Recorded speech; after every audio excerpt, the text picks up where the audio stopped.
Do you avoid Jesus when you hear him tell you to fast? Do you act like you didn't hear him? When he said, fast today, did you avoid him? When you heard him say, do a 3-day fast, are you avoiding him? Have you thought about how that makes him feel when you avoid him? He feels rejected. He's asking you to hang out with him and even give you the revelation knowledge, the wisdom that you need to figure out that problem that you're going through, and you're avoiding him. You're avoiding him when he's asking you to be with him. Mark 2:18-20.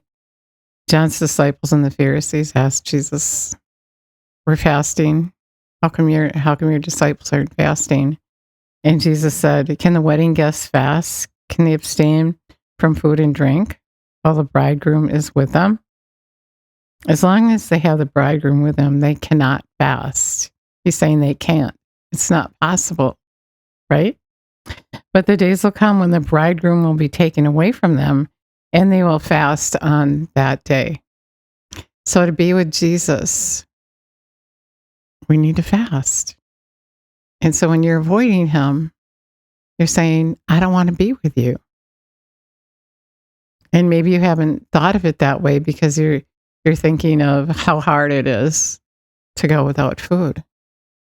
But you know what? It's only hard if you think it's going to be hard. If you ask Jesus to make it easy for you, he will.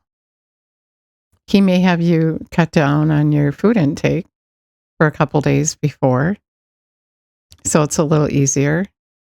Or you can just believe it'll be easy, and it will be. And then you won't be dreading it. But then you can just hang out with him and enjoy him. And in fact, you don't even have to wait. He said this to me. You don't have to wait for me to invite you to fast. You can just initiate that yourself. So if you want to be with him, you can just say, hey, Jesus, I want to do a 3-day. I want to just hang out with you. How awesome would that be for him to hear instead of us dreading it, hating it, because it's so uncomfortable? You know, it's only as uncomfortable as you make it. I've already fasted where I felt like I had the flu for 3 days because I didn't know what I was doing. I was just expecting to be exhausted, and I was. But I've also fasted without a problem.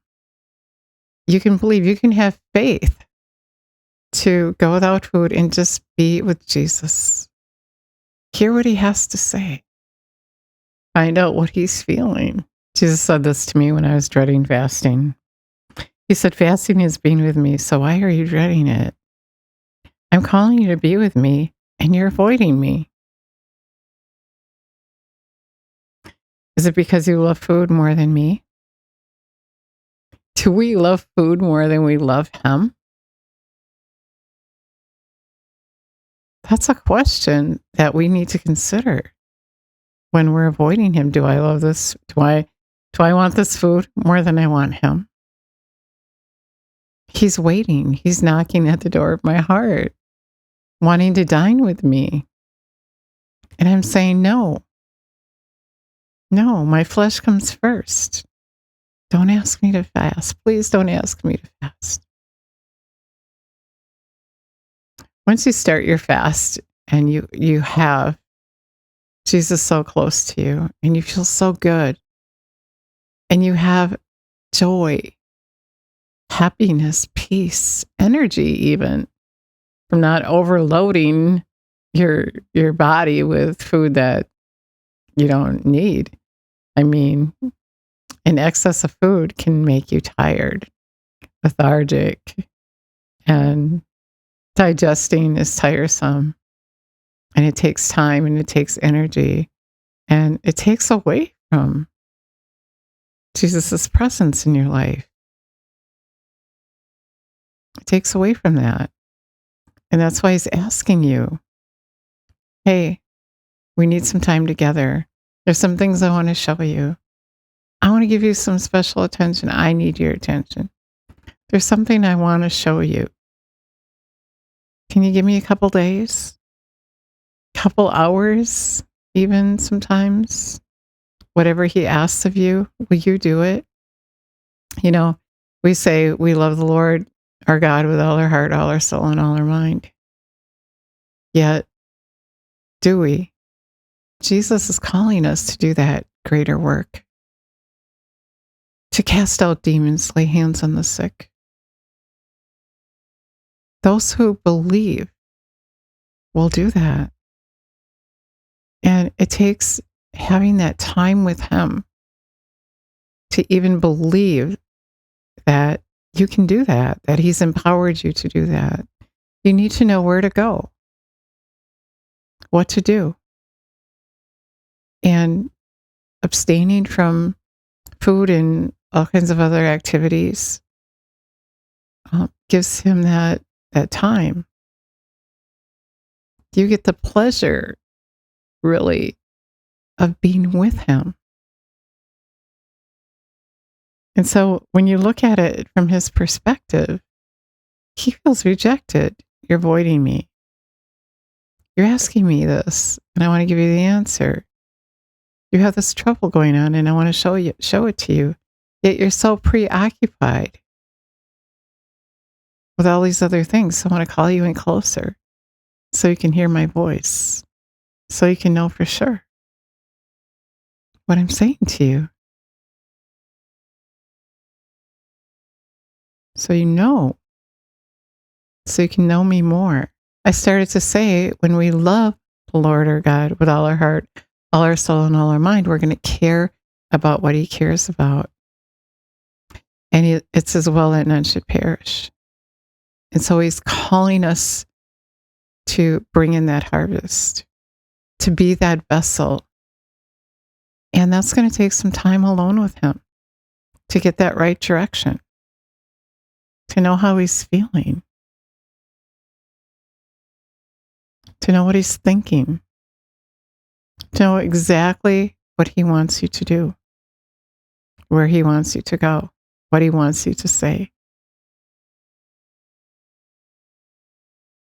Fasting and praying is talking to him, communing with him, being alone with him.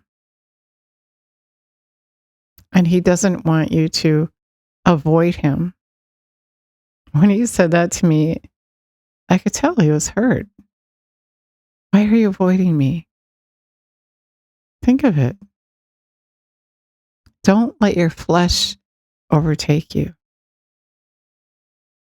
but have compassion for him and believe. Just the reason you don't want to is because it is uncomfortable unless you believe him that you can do it. Believe that he can empower you to do it where it's not hard, where it's amazing, where it is just being with him. And to get that revelation, Jesus said they can't fast now. So really, truly, then also, what were the Pharisees doing and John's followers when they were fasting? How could they fast when Jesus was there? They were being religious. Fasting isn't just having the flu for 3 days, going without food, and not feeling well. It's not a religious thing. It's being with Jesus. And he wants you to know that. And he wants you to stop avoiding him. He wants to be with you. Don't close the door on him. Don't say no to Jesus. Say yes. Clarity when you're alone with Him is going to be so great. Clarity, knowing exactly what He's thinking, not being unsure about that thing that He told you to do. Even when you're not fasting, if you have your mind set on Him, it's so much easier to hear Him than if you're doing a bunch of things at one time. And that's what we do. We tend to multitask. Well, we're with Jesus. He wants a time just with you and Him. So there's no confusion, no doubt. The enemy is prowling around like a roaring lion, looking for someone to devour. And if you're avoiding Jesus, He's devoured you.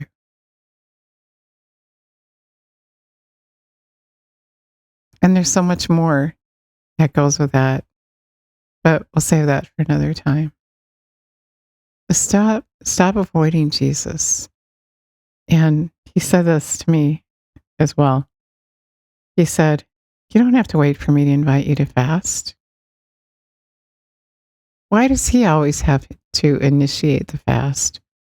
Why can't we be excited to be with Him and initiate that fast ourselves? And then ask Him for His power. And if it turns out food is your God, then that's a good time to get it fixed. Tell your flesh no. Let's pray. Jesus, we thank You for this truth, for the revelation knowledge, for bringing it to our attention that we're avoiding You and You feel rejected. And all You want to do is be with us. You love us so much. You just want to be close to us.